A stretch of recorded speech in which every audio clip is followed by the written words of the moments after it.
hear me? Please write down yes or no.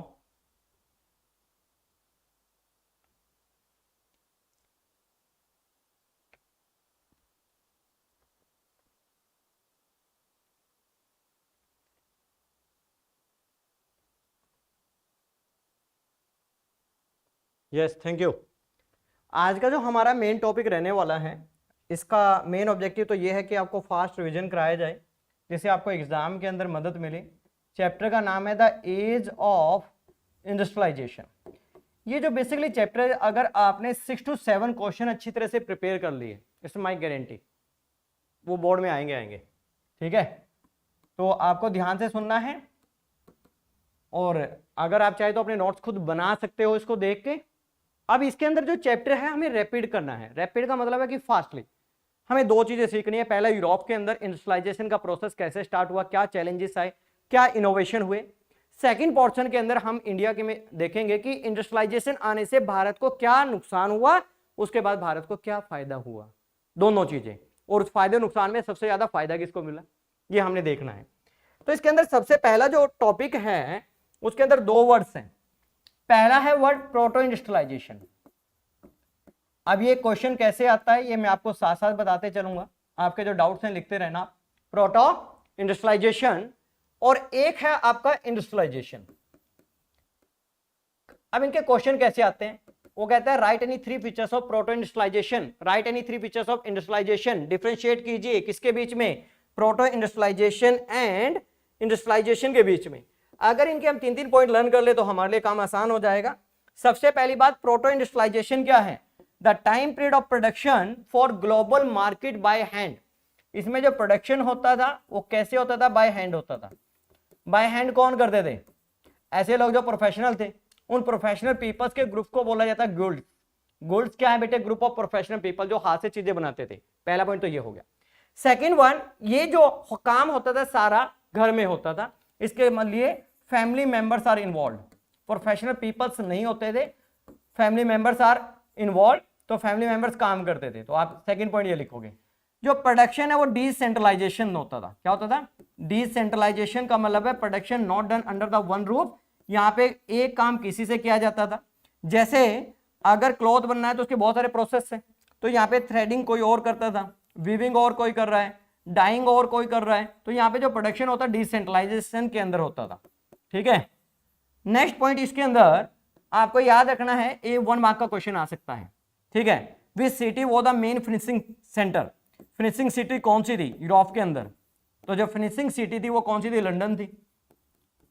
ये सारा काम होता कैसे था, बहुत सारे ट्रेडर्स आते थे, वो कहां पे, पोर्ट्स पे। They give the contact to the traders, traders give the contact to the goods, और गुड्स किससे बनवाते थे, क्राफ्ट पर्सन से। बस ये 3 पॉइंट्स आपको याद रखना, आपका क्वेश्चन कंप्लीट हो जाएगा। सेकंड, इसके अंदर वर्ड क्या लिखा हुआ है, इंडस्ट्रियलाइजेशन। इंडस्ट्रियलाइजेशन क्या होता है, the production is done by machine. Production क्या करेगी इसके अंदर, मशीन करेगी, प्रोडक्शन बाय मशीन। और मशीन को चलाने के लिए कौन चाहिए, प्रोफेशनल पीपल। कौन चाहिए भाई, प्रोफेशनल पीपल। सबसे पहले इसके अंदर दुनिया में सबसे पहले इंडस्ट्रीज कहां पे लगी, इंग्लैंड। इंग्लैंड के अंदर पहला, ये 1 नंबर का क्वेश्चन आएगा, कॉटन मिल। कॉटन मिल किसने लगाया था, इंग्लैंड के अंदर लगा था। इसका मतलब industrialization started from the England. Cotton जो मिल है वो किसने लगाया भाई, रिचार्ड आर्केवाइट ने। किसने लगाया भाई, Richard Arkwright. This question can be asked in the 1 marks, Richard Arkwright. Production क्या है यहाँ पे, सेंट्रलाइज है, क्योंकि जो प्रोडक्शन हो रहा है वो अंडर द वन रूफ हो रहा है। ठीक है ना, उसके लिए कुछ officers are appointed as a observer. Centralize production होने के कितने फायदे वो बताते हैं, 3 फायदे। पहली बात, बढ़िया ऑब्जर्वेशन होगी, वर्कर्स अच्छी तरह से काम करेंगे। दूसरा क्या होगा, quality and quantity of the product can be check at the place. तीसरा पॉइंट क्या हो जाएगा, तीसरा पॉइंट ये हो जाएगा, रेगुलर सप्लाई, डिले नहीं होगा। ठीक है ना, रेगुलर सप्लाई। तो आसान हो गया, अगर कंपैरिजन आ रहा है तो कंपैरिजन लिखिए, फीचर्स आ रही है तो फीचर्स लिखिए। Good evening to all. Please you share this link with your classmates. चलिए नेक्स्ट वन इसके अंदर टॉपिक आता है पेस ऑफ इंडस्ट्रियलाइजेशन। पेस का मतलब है स्पीड। इन अ बिगिनिंग जब इंडस्ट्रियलाइजेशन आया तो उसका स्पीड क्या रहने वाला था, ठीक है ना, तो हमें इसका स्पीड देखना है।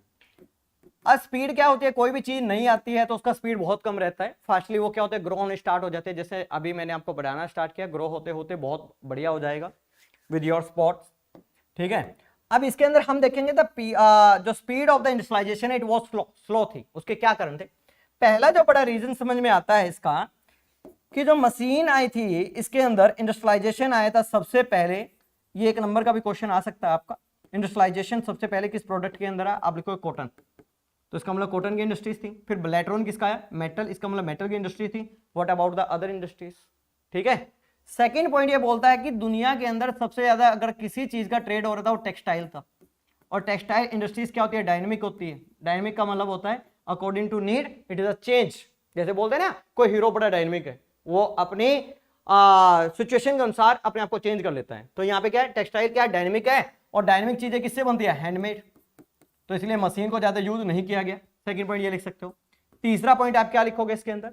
कि बहुत सारे ऐसे प्रोडक्ट थे which can not be made by machine, क्योंकि उसमें मशीन वो नॉट ए परफेक्ट, मशीन का जो प्रोसेस था वो धीरे धीरे चला था, ठीक है ना।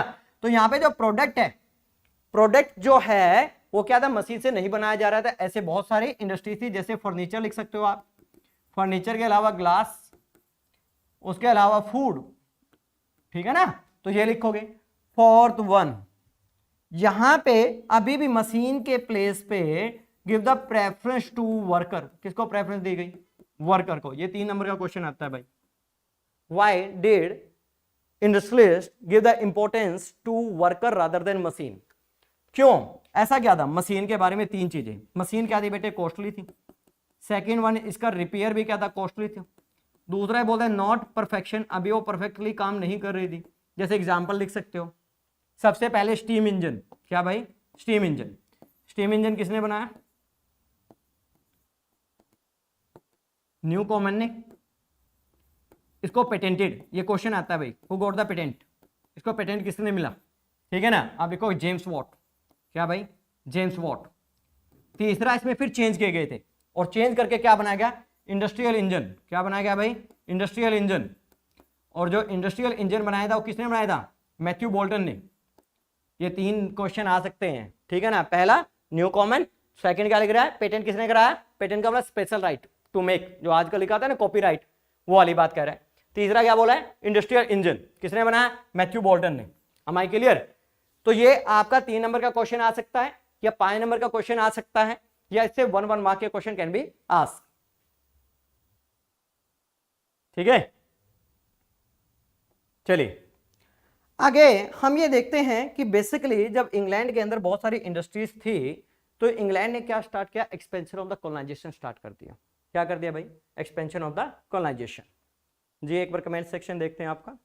Thank you everyone. बेटे आपके जो डाउट्स हैं आप उनको लिखिए। बेसिकली डाउट से क्या होगा कि एग्जैक्टली मेरे को पता लगेगा कि आपको क्या प्रॉब्लम्स है इस टॉपिक के अंदर, क्योंकि सबसे ज़्यादा कमेंट इसी के लिए आए थे कि सर आप इसी चैप्टर को आप पढ़ाइए, ठीक है ना। तो उससे मेरे को पता लगता रहेगा कि आपको यहाँ पे टॉपिक्स के अंदर प्रॉब्लम आ रही है, ठीक है। Thank you. अब देखिए धीरे धीरे मैंने क्या बोला, जो चीज आती है यूनिक होती है। यूनिक होने के बाद उसमें बहुत सारे चेंज होंगे, परफेक्शन होंगी, लोगों को बेनिफिट लगेगा। तो इंग्लैंड के अंदर जो इंडस्ट्रिस्ट थे उन्होंने क्या करना स्टार्ट कर दिया? मशीन्स को लगाना स्टार्ट कर दिया। Prefer to machine. अब प्रेफर टू मशीन, एक टाइम में प्रेफरेंस किसको दे रहे थे? लेबर को, ठीक है। यहाँ पे 2 क्वेश्चन आते हैं।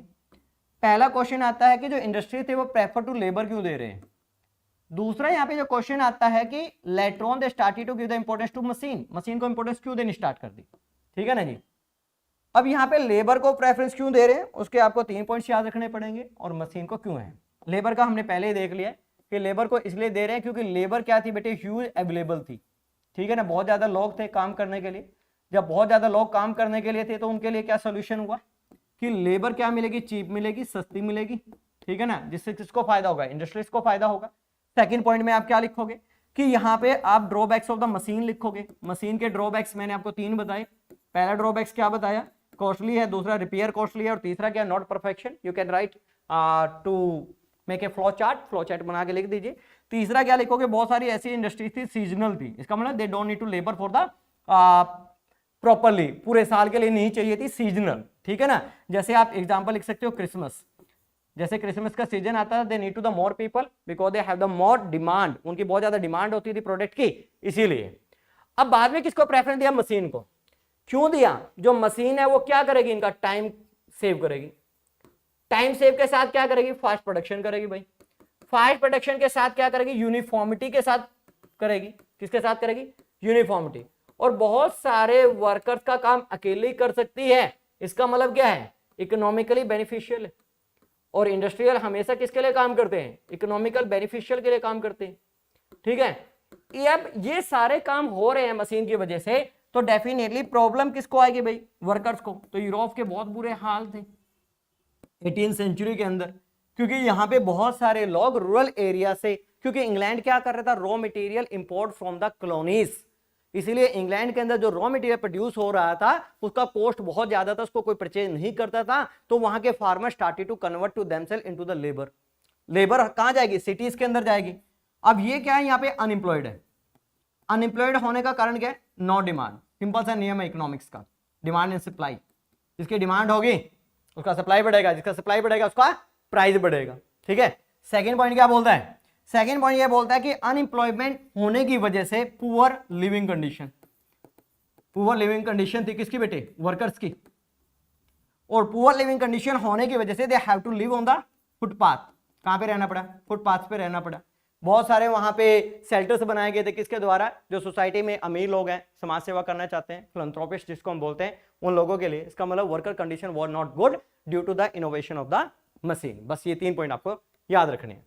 यहां पे एक क्वेश्चन और याद रखना है कि जब स्पिनिंग जेनिंग मशीन आई, स्पिनिंग जेनिंग याद रखना है, spinning jenny, spinning jenny machine आई, किसने इन्वेंट की भाई? जेम्स हारग्रीव्स ने, ठीक है बेटे, जेम्स हारग्रीव्स। कब की? 1764। अब 1764 कैसे याद रखें? बैटल ऑफ बक्सर, ठीक है, बैटल ऑफ बक्सर। बक्सर कहां पे? वेस्ट बंगाल। उस वॉर के हारने से हम क्या बन गए? कॉलोनिस्ट बन गए। तो बस जेम्स हारग्रीव्स। इस मशीन के आने से प्रॉब्लम किसको? सबसे ज्यादा अनएम्प्लॉयमेंट होगी, ठीक है, अनएम्प्लॉयमेंट आएगी क्योंकि मशीन फास्टली वर्क करेगी। अनएम्प्लॉयमेंट किसमें आई? स्पेशली वीमेन में। किसमें आई भाई? स्पेशली वीमेन में। और जब women started to be unemployed, they started to attack on the machine. वो मशीनों के ऊपर अटैक करना स्टार्ट कर दिए। हमारे क्लियर? तो आपको स्पिनिंग जेनी के बारे में, जेम्स हारग्रीव्स 1764, और women unemployed, they started to targeted the किसको? स्पिनिंग जेनिंग मशीन को।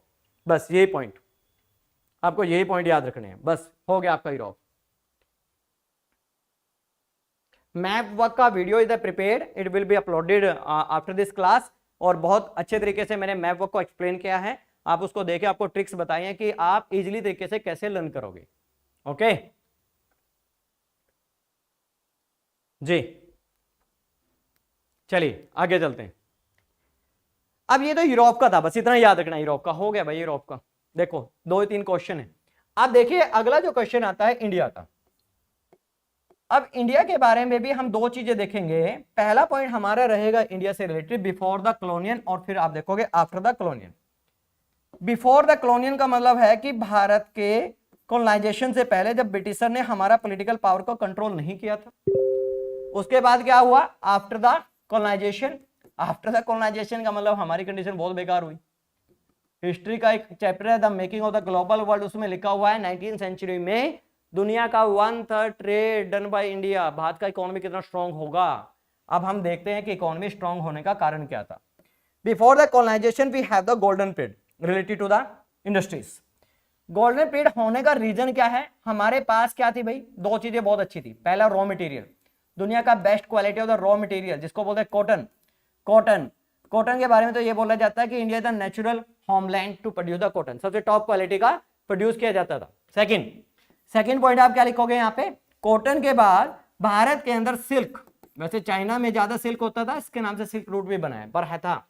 दूसरा हमारे पास क्या थे मेरे? एफिशिएंट वीवर्स थे, अच्छी क्वालिटी, और उनका टैलेंटेड होने की वजह से पूरे वर्ल्ड में वो फेमस थे, एफिशिएंट वीवर्स, बुनकर। तीसरा हमारी गुड कनेक्टिविटी थी किससे? पोर्ट से। हमारे पास 3 पोर्ट थे। पहला port Surat which is located in Gujarat, बाद में डिक्लाइन कर दिया गया, खत्म कर दिया गया, किसके? ब्रिटिश ने अपने इंटरेस्ट के लिए। सेकंड है मसूलीपट्टनम, ये कहां पे है भाई? आंध्र प्रदेश में था, इसको भी खत्म कर दिया गया था, जिसे हम अपने ईस्ट के state Indonesia, Malaysia, Philippines, Singapore, Brunei, Vietnam, Laos, Cambodia, Japan, North Korea, South Korea, इन कंट्रीज के साथ हम क्या करते हैं, एक्सपोर्ट करते थे, आज भी करते हैं, दोबारा से रिवाइव किया गया। और तीसरा यहाँ पे जो हमारा पोर्ट था वो कौन सा था भाई, तीसरा पोर्ट, थर्ड वन जो हमारा पोर्ट था वो कौन सा था, हुगली का पोर्ट, बहुत फेमस था, कनेक्टिविटी अच्छी थी। ट्रेडर्स कहां पे आते थे, पोर्ट्स पे, they give the contract to weavers, they make the refined cross. सबसे मजेदार बात क्या थी, कंपटीशन इन मार्केट था, बहुत सारे ट्रेडर्स आते थे भाई, कंपटीशन इन मार्केट था, और they give their order in the advance. अब कंपटीशन ज्यादा रहेगा तो बेनिफिट किसको मिलेगा, सिंपल सी बात है, बेनिफिट किसको मिलेगा, बनाने वाले को बेनिफिट मिलेगा भाई। तो आपको ये लिखना है, ठीक है, condition of weaver. After the colonial, बहुत बुरा हाल हुआ।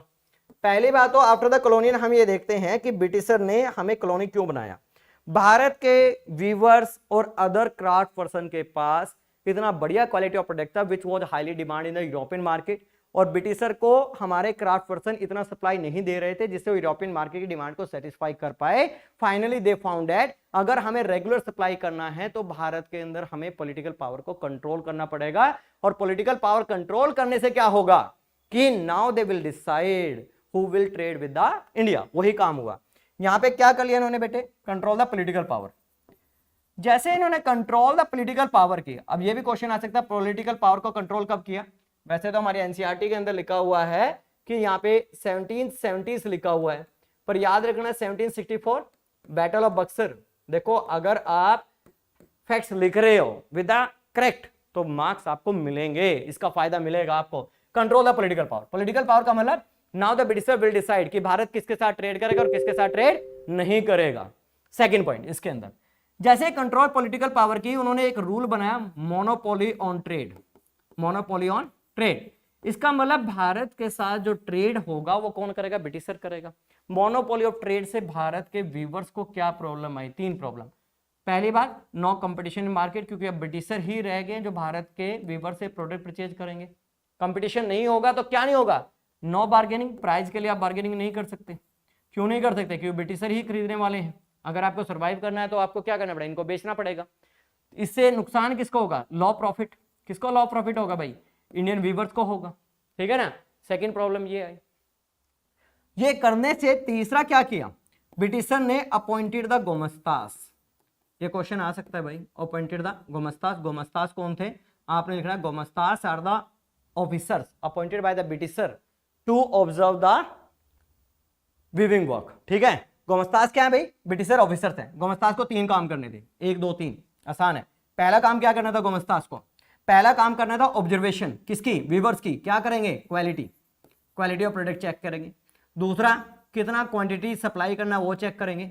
और तीसरा, रेगुलर सप्लाई, क्या करेंगे भाई, रेगुलर सप्लाई।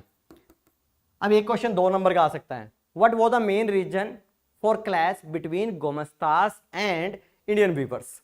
गोमस्तास और इंडियन वीवर्स के बीच में क्या डिफरेंशिएट है, गोमस्तास और इंडियन वीवर्स के बीच में जो डिफरेंशिएट है वो ये था कि जो गोमस्तास थे they don't have any social economic relation with the Indian weavers, क्योंकि ये लोग बहुत दूर से होते थे, उनके गांव से नहीं होते थे। सेकंड, उनके बीच में जो क्लैशेस होने का बड़ा कारण क्या था कि they use very hard method if the product is the delay. उनको फिजिकल पनिशमेंट देते थे, किसको, वीवर्स को, अगर वीवर्स ने क्या नहीं किया, रेगुलर सप्लाई नहीं की। ये क्वेश्चन भी आता है कि what steps have been taken by britisher to control the Indian market. Bharat की मार्केट को कंट्रोल करने के लिए, भारत के व्यूवर्स को कंट्रोल करने के लिए कौन से स्टेप्स उठाए। तो दिस इज द क्वेश्चन। आगे देखते हैं। अगला आप ये देखोगे इसके अंदर, दूसरा आप बेटे अपने डाउट प्लीज लिखिए।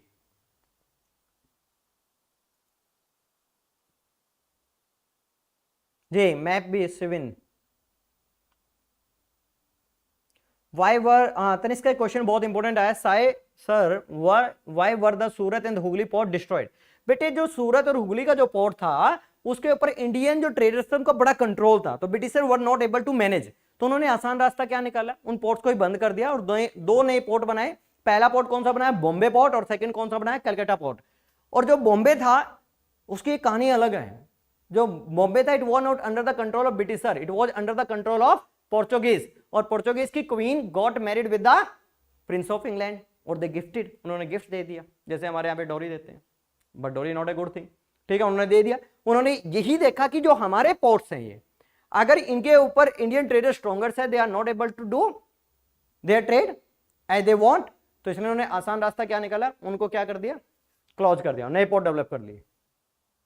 इज इट क्लियर भाई तनिष्क? नेक्स्ट टॉपिक के आगे बढ़ते हैं हम। अब देखिए भारत से रॉ मटेरियल इंग्लैंड जा रहा है, इंग्लैंड से फिनिशिंग गुड बन के भारत में आ रहा है।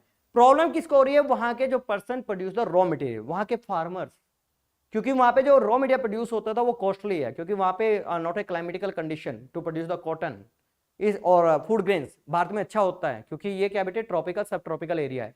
तो इसलिए वहां के लोगों ने प्रेशराइज किया, कौन लो याद कीजिए, the making of the global world के अंदर, कि उन्होंने क्या किया था, making of the global world के अंदर कौन लॉ बनाया था कि आप कौन इंपोर्ट नहीं करोगे, क्योंकि हमारे कौन को कोई परचेज नहीं कर रहा है। इसलिए ब्रिटिशर्स ने डिसाइडेड किया कि हम क्यों ना अपनी इंडस्ट्रीज इंडिया में लगा लें। अब इंडिया में क्यों लगाएं, उसका भी एक कारण होना चाहिए, एस्टेब्लिश द इंडस्ट्रीज। उसका बड़ा एक कारण क्या है कि इंडस्ट्रीज इंडिया में लगाएंगे तो उससे हमें फायदा क्या मिलेगा, वो कहता है उसके 3 बड़े फायदे हैं, सिंपल सी बात है। पहला फायदा तो ये है कि यहाँ पे चीप रॉ मटेरियल है, क्या मेरे बेटे, चीप रॉ मटेरियल है, तो इसका मतलब उसके लिए चिल्लाने की जरूरत नहीं है, और इनको ट्रांसपोर्टेशन चार्जेस भी बचेंगे, चीप रॉ मटेरियल। दूसरा क्या बोलता है, लेबर है, चीप लेबर है, ठीक है। और तीसरा गुड कनेक्टिविटी है, क्या भाई, गुड कनेक्टिविटी है, किससे, थ्रू पोर्ट से, तो इसलिए वो भारत के अंदर आना चाहते थे। और सबसे मजेदार बात, मार्केट है, प्रोडक्ट बनाइए यहीं पे बेचिए, सस्ता खरीदिए महंगा बेचिए, बेनिफिट किसका होगा, ब्रिटिशर्स को होगा। तो ब्रिटिशर ने इस फॉर्मूले को एक्सेप्ट किया, और दूसरा उनके देश के अंदर फार्मर उनके खिलाफ प्रोटेस्ट भी नहीं करेंगे, क्योंकि वो इंपोर्ट नहीं कर रहे हैं, ठीक है, ये किया गया। अब भारत के अंदर इंडस्ट्रीज आनी स्टार्ट हुई, एक टाइमलाइन है आपको लर्न करना पड़ेगा। भारत के अंदर सबसे पहले जो इंडस्ट्रीज आई हैं वो कॉटन से रिलेटेड आई है, किससे आई है भाई, कॉटन से। अब यहाँ पे एक टाइमलाइन याद कीजिए, पहला जो इंडस्ट्रीज आया वो किससे रिलेटेड आया भाई, कॉटन, कॉटन इंडस्ट्रीज। कब आया, 1854, कहां पे आया, Bombay, this is the important question. फिर ब्रिटिशर ने क्या किया, एक इंडस्ट्रीज बनाई, वो किसकी बनाई, जूट, जूट की कब बनाई, 1855 पे, कहां पे बनाई, कलकत्ता, फेवरेट प्लेस था उनका, क्योंकि रॉ मटेरियल की अवेलेबिलिटी बहुत अच्छी थी जी। जॉलवेरन है बेटे, वो भूमि अरोड़ा जॉलवेरन है। जॉलवेरन क्या था, ये आप दूसरे चैप्टर से मुझसे क्वेश्चन पूछ रहे हैं, जॉलवेरन क्या था, it was a custom union, जिसने 39 स्टेट जो थे जर्मन के कन्फेडरेशन के, वहां पे टैक्सेस को खत्म कर दिया था, नंबर ऑफ द करेंसीज को डिक्रीज कर दी थी। हाँ Tanvi, I will tell you बच्चे कैसे लिखना है। और तीसरा उन्होंने क्या कर दिया, डेवलपमेंट ऑफ द कनेक्टिविटी के ऊपर फोकस किया था, ठीक है ना।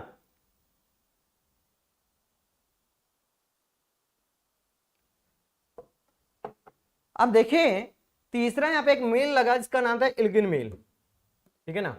इल्गिन मिल कहां पे लगा, 1860s के अंदर लगा, ठीक है, कानपुर। एक इसके अंदर आता है स्पिनिंग जेनिंग वाला, ठीक है ना, स्पिनिंग जेनिंग। स्पिनिंग जेनिंग किसने किया भाई, जेम्स हारग्रीव्स ने किया। और स्पिनिंग जेनिंग का मशीन 1862, और ये कहां पे लगा भाई, आपका मद्रास के अंदर। और मद्रास को आज के टाइम में क्या बोलते हैं, मद्रास को आज के टाइम में क्या बोलते हैं, यू कैन राइट,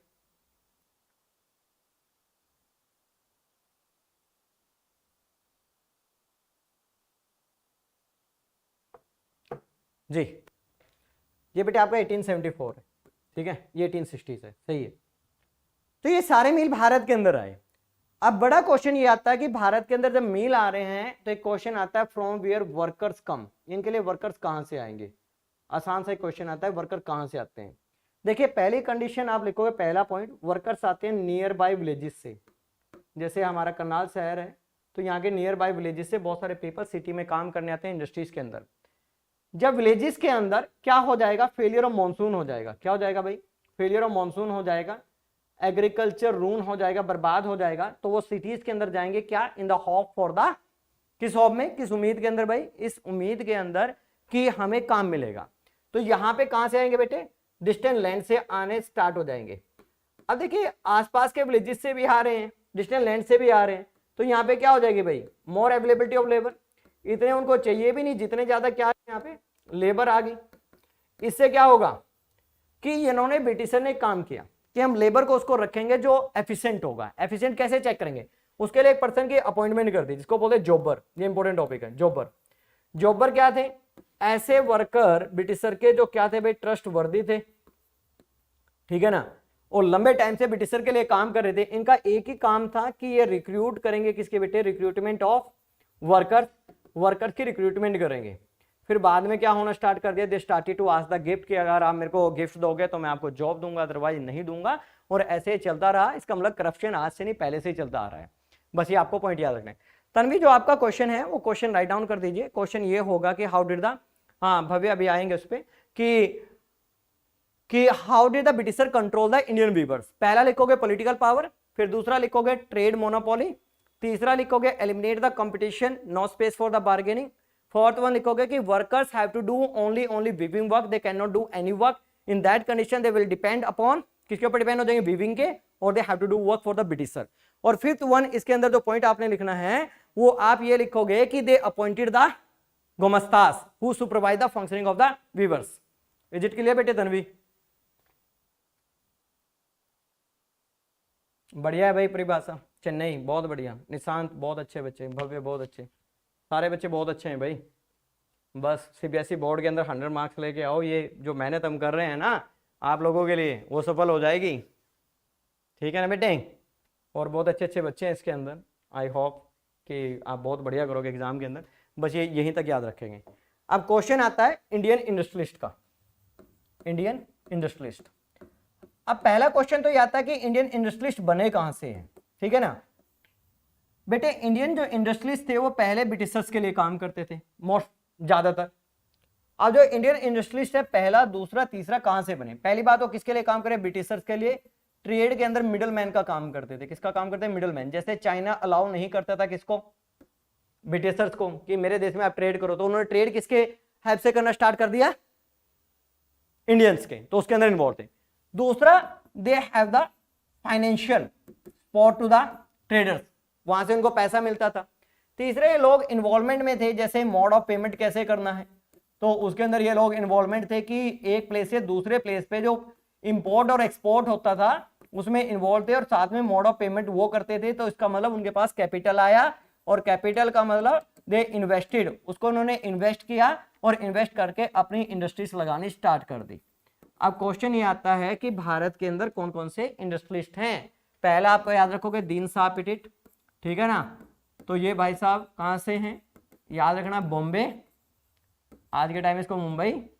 दूसरा इसमें एक नाम आता है द्वारका नाथ टैगोर का, इंपॉर्टेंट नाम है भाई ये, ठीक है, ये कहां से है, बंगाल, टैगोर, ठीक है ना। तीसरा इसके अंदर आपको इंपॉर्टेंट नेम याद रखना है सेठ हुकमचंद, इसका क्वेश्चन आता है भाई, सेठ हुकमचंद, ये तो एनटीएससी के अंदर भी पूछा गया कई बार। सेठ हुकमचंद, जो सेठ हुकमचंद थे, he was the first Indian who established the first jute mill. अब ये कंफ्यूजन मत कर लेना, पहली जूट मिल भारत में कब लगी, 1850 के अंदर लगी।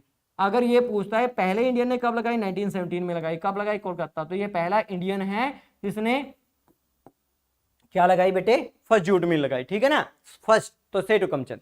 पर ये जो इंडियन ट्रेडर्स थे इनके सामने भी प्रॉब्लम्स थी। अब वो प्रॉब्लम्स क्या थी, 3 प्रॉब्लम थी। पहली प्रॉब्लम आप लिखोगे, क्वेश्चन आएगा कि what major problem face by Indian industries during the colonial rule. दूसरा पहला लिखोगे नो फ्रीडम ऑफ ट्रेड, उनके पास फ्रीडम ऑफ ट्रेड नहीं था, ठीक है ना, वो ओनली ब्रिटिशर डिसाइड करेंगे उन किस चीजों का ट्रेड कर सकते हैं, जो ब्रिटिशर जिस चीज का ट्रेड करे वो ये नहीं कर सकते, इसका मतलब कंपटीशन नहीं चाहते थे ब्रिटिशर। सेकंड ये बोलता है हाई कस्टम ड्यूटीज।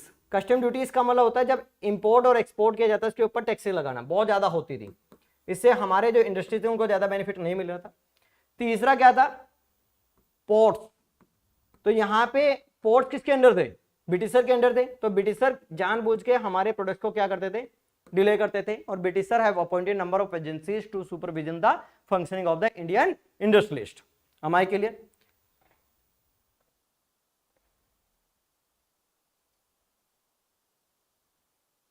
जी आगे बढ़ते हैं।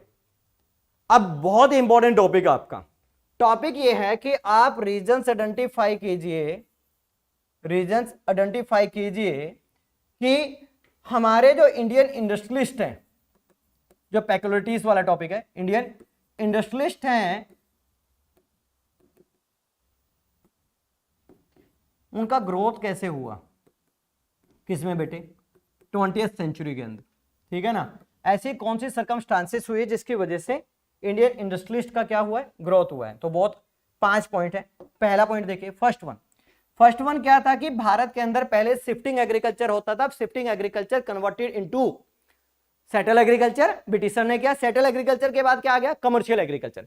इसका मतलब हमारे पास क्या था, सरप्लस रॉ मटेरियल। क्या था भाई, सरप्लस रॉ मटेरियल।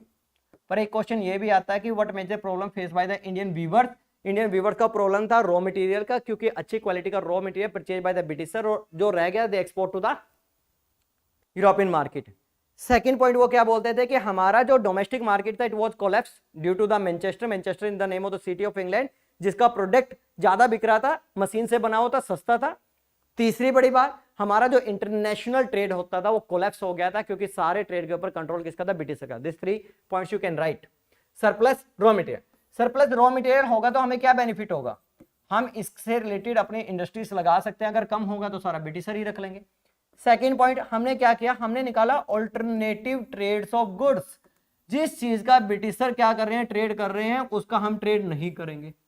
जैसे हमने इसका एग्जांपल लिया यान, ब्रिटिशर किस में डील कर रहे थे, टेक्सटाइल के अंदर। हमने उसका रॉ मटेरियल ले लिया। अब इस रॉ मटेरियल को कौन परचेज करते थे, ब्रिटिशर भी परचेज करते थे, क्योंकि ब्रिटिशर किसका कर रहे थे, टेक्सटाइल का, कपड़े का, यान मैंने धागा। दूसरा हम किसको भेजते थे, ईस्टर्न स्टेट्स को। किसको भेज रहे थे भाई, ईस्टर्न स्टेट्स को भेजते थे। थर्ड पॉइंट क्या हुआ, भारत के अंदर एक मूवमेंट चला था, Swadeshi movement. Swadeshi movement was started by the Congress against of the partition of Bengal in 1906। Swadeshi movement. अब जो स्वदेशी मूवमेंट है वो कब स्टार्ट हुआ बेटे, 1906 में। स्वदेशी मूवमेंट का थीम क्या है, स्वदेशी। स्वदेशी मैंने मेड ऑफ कंट्री, तो इसका मतलब जो मेड इन इंडिया होगा उसको इंपॉर्टेंस दी गई। और जब नेशनलिज्म की बात आती है तो पीपल गिव द इंपॉर्टेंस, ठीक है। इसकी वजह से किसका प्रोडक्ट बिका, ऐसा प्रोडक्ट जो कौन बना रहे थे, इंडियंस बना रहे थे, ठीक है। फोर्थ वन, इसके अंदर आप पॉइंट एड ऑन कर सकते हो कि during the first world war, जो फर्स्ट वर्ल्ड वॉर है वो कब स्टार्ट हुआ भाई, 1914 टू 1918। अब जो फर्स्ट वर्ल्ड वॉर स्टार्ट हुआ 1914 टू 1918 है, ठीक है भाई। और फर्स्ट वर्ल्ड वॉर के दौरान कौन इन्वॉल्व था, ब्रिटिशर। भारत की मार्केट को कंट्रोल किसने किया होता, ब्रिटिशर ने। अब ब्रिटिशर ने सारा फोकस किसके ऊपर लगा दिया, वॉर के ऊपर। वॉर से रिलेटेड जितने भी प्रोडक्ट थे वो कौन बना रहा था, ब्रिटिशर। जैसे गन होगी, मशीन गन होगी, गन पाउडर हो गया, क्योंकि first world war is known as industrial war. अब सारा फोकस तो इसके ऊपर लगा दिया ब्रिटिशर ने। पर दूसरी चीजें भी तो चाहिए भाई वॉर के अंदर। वॉर के अंदर क्या चाहिए, जो सोल्जर्स हैं उसके लिए ड्रेस चाहिए, उसके लिए शूज चाहिए, ठीक है, उसको अदर प्रोडक्ट्स आल्सो रिक्वायर्ड। ये कौन बनाएगा, ये इंडियन इंडस्ट्रीज बनाएंगे। जिससे फायदा किसको हुआ, Indian industry. By first world war के अंदर फायदा इंडियन इंडस्ट्रियलिस्ट को हुआ, इसके अलावा किसी और को नहीं हुआ। क्योंकि हमने एक चैप्टर पढ़ा है नेशनलिज्म इंडिया, उसके अंदर क्वेश्चन आता है what was the political economical condition of India during the first world war. Next point आपने क्या लिखना है, नेक्स्ट पॉइंट आप लिखोगे after the first world war. अब फर्स्ट वर्ल्ड वॉर खत्म हो गया, और फर्स्ट वर्ल्ड वॉर के खत्म होने के बाद पूरी दुनिया में इकोनॉमिक क्राइसिस थे, और ब्रिटिशर को बड़ा नुकसान हुआ था फर्स्ट वर्ल्ड वॉर में, because they have taken the loan. उन्हें लोन ले रखा था, ठीक है ना। उन्हें क्या ले रखा था, लोन। किससे, अमेरिका से। फर्स्ट वर्ल्ड वॉर के बाद जब ब्रिटिश इंडस्ट्रियलिस्ट आए, they were not able to recapture their earlier position, क्योंकि जब तक भारत की इंडस्ट्रीज काफी डेवलप हो चुकी थी, हमारे जो ईस्टर्न स्टेट्स हैं जैसे जापान, कोरियन, वो इंडस्ट्रीज डेवलप हो चुकी थी, तो बड़ा मुश्किल था ब्रिटिशर को compete करना। ये बिल्कुल उसी तरह से जैसे आज मैं पढ़ा रहा हूँ, मेरे को सब कुछ लर्न है, मेरे को पता है कहाँ पे क्या बोलना है, क्या बताना है आपको, सब कुछ लर्न है। मैंने 5 साल का गैप दे दिया, उसके बाद 5 साल में कोई तो आएगा ना आप लोगों को पढ़ाने के लिए। जब वो आ रहा है तो उसके साथ मेरा कंपटीशन जब होगा तो बड़ा मुश्किल हो जाएगा भाई। तो ये 5 point you can write down,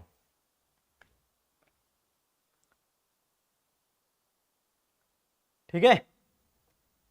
अब देखिए नेक्स्ट क्वेश्चन आता है, जो भारत के अंदर स्मॉल इंडस्ट्रीज थी, ठीक है ना। ये तो मैं बड़ी इंडस्ट्रीज की बात कर रहा हूं, स्मॉल इंडस्ट्रीज ने कैसे ग्रो किया। स्मॉल इंडस्ट्रीज ने जो ग्रो किया वो किसके साथ किया, टेक्नोलॉजीज के साथ। अब इनको भी समझ में आ गया था कि हैंडमेड से काम नहीं चलेगा। वैसे हैंडमेड जो क्लॉथ था उसको upper class elite groups of England prefer करता था, जो अमीर लोग थे। उसका बड़ा कारण क्या था, उनको लगता है handmade cloth represent to class refinement. तीसरा, design, it is made with special attention, that's why they give the preference. जैसे आज के टाइम में पीपल फॉलो या प्रेफर टू ब्रांड, क्यों उनको लगता है ब्रांड होगा तो क्लास लगेगा, आपका रिफाइनमेंट लगेगा, आपका फैशन होगा, डिजाइन होगा, उसी तरह से, ठीक है। टेक्नोलॉजी, टेक्नोलॉजी कौन सी? फ्लाईस्टाइल। कौन सी भाई? फ्लाईस्टाइल। फ्लाईस्टाइल एक ऐसी मशीन थी जो बहुत फास्ट विंग ऑफ क्लॉथ करती थी, जिसमें कई जो लोग काम करते थे उसके प्लेस पे अकेली फ्लाइंग स्टाइल, ठीक है ना। तो आप फ्लाइंग स्टाइल को अडॉप्ट करने से 3 फायदे हुए उनको। पहला फायदा फास्ट प्रोडक्शन, जो पहले हैंड से होता था अब वो फास्ट प्रोडक्शन हो गया। सेकंड फास्ट प्रोडक्शन के साथ साथ उनका क्या हो गया बेटे? मोर प्रोडक्शन, ज्यादा प्रोडक्शन होना स्टार्ट हो गया। अब ज्यादा प्रोडक्शन होगा तो क्या फायदा मिलेगा? उससे फायदा आपको यह मिलेगा कि आपका जो रेवेन्यू बढ़ जाएगा। तीसरा point, cost of labour decrease होगी। अब कॉस्ट ऑफ लेबर डिक्रीज होगी क्योंकि मशीन काम कर रही है, पहले कौन करती थी? लेबर करती थी। अब कॉस्ट ऑफ लेबर डिक्रीज हो रही है तो बेनिफिट किसका हो रहा है? स्मॉल इंडस्ट्रियलिस्ट को। एक क्वेश्चन आता है कि ड्यूरिंग द फेमाइन, जब सूखा पड़ता था, क्या ये स्मॉल इंडस्ट्रीज को सफर करना पड़ता था? नहीं, इनके बनाया गया जो क्लॉथ होता था विच is the prefer by the elite group. Elite group का मतलब अमीर व्यक्ति, और अमीर व्यक्ति को फेमाइन से क्या फर्क पड़ रहा है भाई? इलीट ग्रुप, और उनको फेमाइन से कोई फर्क नहीं पड़ता था। जब आप एनसीईआरटी थोड़ा रीड आउट करोगे, यू विल फाइंड आउट कि there are the lot of the example, जैसे बनारसी साड़ीज, ठीक है ना, इनका बड़ा ट्रेंड था तो इनको फर्क ज्यादा नहीं पड़ेगा, ठीक है। अब लास्ट क्वेश्चन है, बिल्कुल बस हो गया लास्ट क्वेश्चन। देखिए लास्ट क्वेश्चन क्या है बेटे? लास्ट क्वेश्चन आता है एडवर्टीजमेंट। बड़ा इंपॉर्टेंट है भाई ये क्वेश्चन, और अच्छा भी है, इजी टू लर्न है, बस पॉइंटों को याद रखना है कि what is the role of advertisement in the development of industries.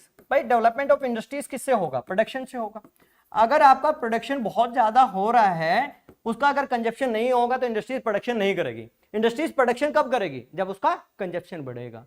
Consumption बढ़ने के लिए क्या करना पड़ेगा? मार्केट को डेवलप करना पड़ेगा। People started to prefer to purchase the product. उसके लिए उन्होंने सोल्यूशन निकाला, क्या? एडवर्टीजमेंट। सोल्यूशन क्या निकाला? एडवर्टीजमेंट। एडवर्टीजमेंट क्या करता है? एडवर्टीजमेंट का पहला point, create the demand in market. Create the demand in market. Market के अंदर इसने डिमांड को जनरेट कर दिया, ठीक है ना। एडवर्टीजमेंट क्या करती है? आपको इमोशनली अटैच करती है, आपको अट्रैक्ट करती है, यू परचेज दिस प्रोडक्ट। हम भी तो यही कर रहे हैं। आपकी बहुत सारी ऑनलाइन साइट्स हैं, अमेजोन, फ्लिपकार्ट बोलता है कि बिग बिलियनियर्स डे सेल्स आ रही है, ठीक है, लूट सको तो लूट लो, ठीक है, एक के साथ 4 फ्री, 70% फ्री, ठीक है, 80% ऑफ। इस तरह का हमें अट्रैक्शन मिल रहा है। मार्केट के अंदर जाओगे, 1 बाय गेट 4, बंदा बोला यार 4 मिल रहे हैं, आज ही मौका है, लूट लो, फिर तो मौका मिले ना मिले। तो उसी तरह से create the demand in market. जब मार्केट के अंदर डिमांड क्रिएट होगी तो इंडस्ट्री स्टार्टेड टू प्रोडक्शन। दूसरा, they started to use the logo. उन्होंने लोगो को यूज करना स्टार्ट कर दिया, लोगो को यूज किया। उसमें सबसे बड़ा ये थोड़ा सा क्या करते थे? कोटेशन डालते थे ब्रांड की, जैसे made in Manchester. Made in Manchester, Manchester the name of city. दुनिया के अंदर सबसे पहले इंडस्ट्रीज वहां पे लगी थी कॉटन की, और भारत के अंदर Ahmedabad is the known as the Manchester of India. Made in Manchester का मतलब क्या है? Quality of product. जैसे आजकल टाइम में हम ब्रांड को मानते हैं कि आपको don't need to worry about the quality of product. दूसरा क्या लिखोगे? कि आपको क्वालिटी के साथ साथ ये प्रोडक्ट क्या देगा? कंफर्ट देगा, ठीक है ना। तो you don't need to worry if you are purchasing the product which is the made in Manchester, तो आप क्या लिखोगे? क्वालिटी एंड दूसरा कंफर्ट के बारे में। तीसरा जो पॉइंट आपने लिखना है इसके अंदर, they started to use the picture of god and goddess, ठीक है। They started to use picture भगवान की, और रिलीजन से हम सेंटिमेंट है, और market always take the benefit of sentiments. Advertisement आपको सेंटिमेंट करते हैं, बहुत सारी एडवर्टीजमेंट आती हैं। अब मैं किसी का एग्जांपल नहीं देना चाहूँगा, बस ये समझ लो एडवर्टीजमेंट हमेशा सेंटिमेंट के नाम पे काम करती हैं। हमारे रिलीजन को सेंटिमेंट बनाया ब्रिटिशर्स ने, और साथ में एक टैगलाइन लिखते थे। टैगलाइन क्या थी? देखो, वो कहते हैं if you respect to god, आप क्या कर रहे हो? रिस्पेक्ट कर रहे हो किसको? गॉड को, तो रिस्पेक्ट टू दिस प्रोडक्ट। और रिस्पेक्ट का मतलब क्या है? रिस्पेक्ट का मतलब क्या है भाई? Purchase this product. आप क्या करोगे? परचेज कर लीजिए किसको? इस प्रोडक्ट को, purchase this product. am I clear? तो इन्होंने इसको यूज किया। फोर्थ पॉइंट लिखोगे, they started to use the calendars.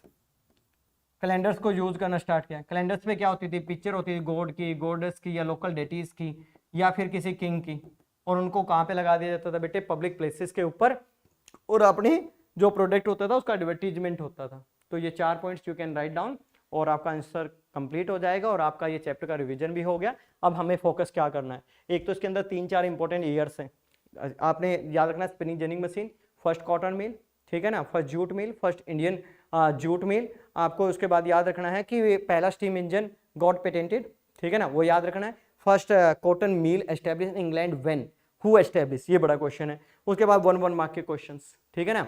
और उसके बाद 3 नंबर के क्वेश्चन क्या आ सकते हैं, features of proto industrialisation, industrialisation difference, pace वाला आ सकता है। उसके बाद इसके अंदर आएगा workers, why the workers were given the preference by the industrialist. और दूसरा क्वेश्चन क्या आ सकता है कि after the starting the use of machine what was the condition of workers in the European countries.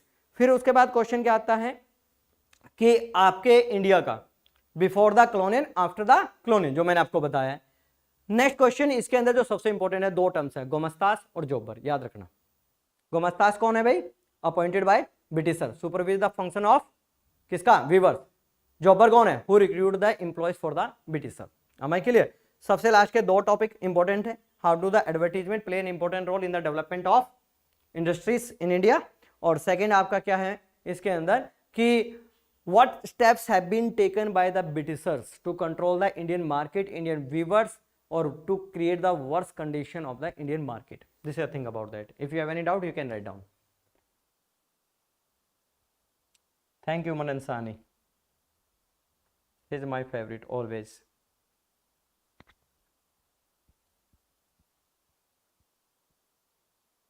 It's a done from my side, bete. और notes already provided in the Telegram channel, you can download और write down. उसके अंदर आपको पता भी लगा कैसे लिखना है। Thank you so much. और मैं आपका मैप वर्क बहुत इंटरेस्टिंग और बहुत अच्छे तरीके से लॉजिकली उसको प्रेजेंट किया गया है, उसका भी मैं वीडियो अपलोड कर रहा हूँ। Thank you everyone to join me और best of luck specially Pratapians for tomorrow's exam. Focus on the content, presentation and facts, उसके लिए भी मैंने आपके लिए एक वीडियो बनाया था। Thank you everyone.